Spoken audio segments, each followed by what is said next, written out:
दोस्तों आज हम बात करेंगे बिहार शिक्षक भर्ती टीआरई 4 के संबंध में। बिहार शिक्षक भर्ती के संबंध में अभ्यर्थियों को 2 पॉइंट पर सबसे ज़्यादा कन्फ्यूजन है। पहला कि नोटिफिकेशन कब तक आएगा और दूसरा आरक्षण किसको कितना मिलेगा। ये सबसे कन्फ्यूजन 2 पॉइंट सभी अभ्यर्थियों के माइंड में ये कन्फ्यूजन बना हुआ है। सबसे पहले बात करेंगे कि नोटिफिकेशन कब तक आएगा। नोटिफिकेशन के संबंध में नीतीश कुमार जी ने अपने ट्विटर हैंडल पर यह अपडेट दे दिया गया है कि शिक्षक भर्ती से संबंधित रिक्तियों की गणना तत्काल कर ली जाए। इससे यह अनुमान लगाया जा सकता है कि सितंबर के प्रथम सप्ताह में नोटिफिकेशन आने की भरपूर संभावना है।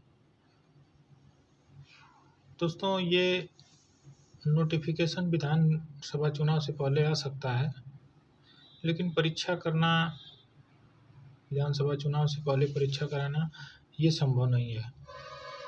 बहुत कम चांसेस इसके हैं कि बिहार विधानसभा चुनाव से पहले परीक्षा हो जाए।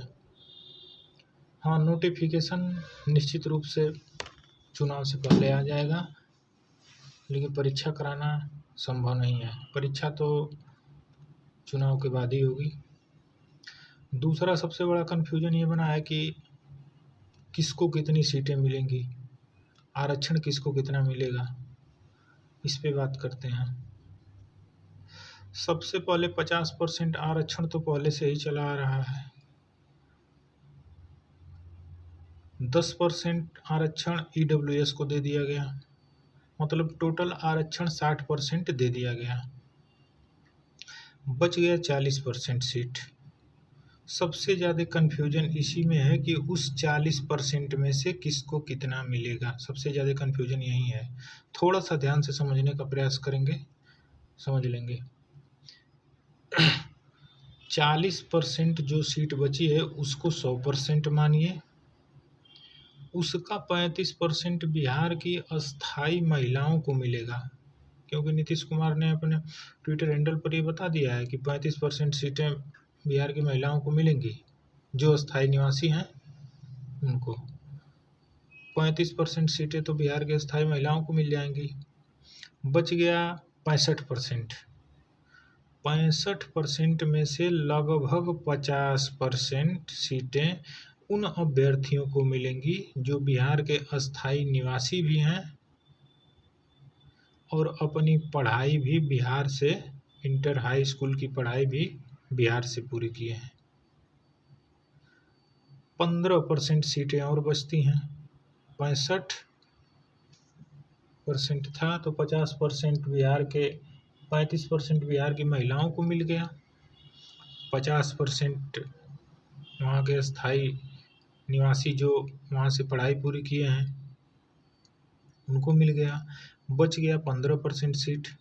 15% सीट उन्हीं अभ्यर्थियों को मिलेगी जो बिहार के निवासी तो हैं लेकिन पढ़ाई दूसरे राज्य से किए हैं, और अन्य राज्य के अभ्यर्थी भी उसी 15% में भागीदारी लेंगे। तो निश्चित रूप से ये कहा जा सकता है कि बिहार राज्य के जो अभ्यर्थी हैं उनको निश्चित रूप से फायदा होने वाला है। उनका कंपटीशन पहले की अपेक्षा कम जरूर हो जाएगा। अन्य राज्य के जो अभ्यर्थी हैं उनका कंपटीशन पहले की अपेक्षा थोड़ा ज़रूर बढ़ेगा, लेकिन इसका ये बिल्कुल मतलब नहीं है कि जो बिहार राज्य के स्थायी निवासी हैं उनका कंपटीशन ना के बराबर है।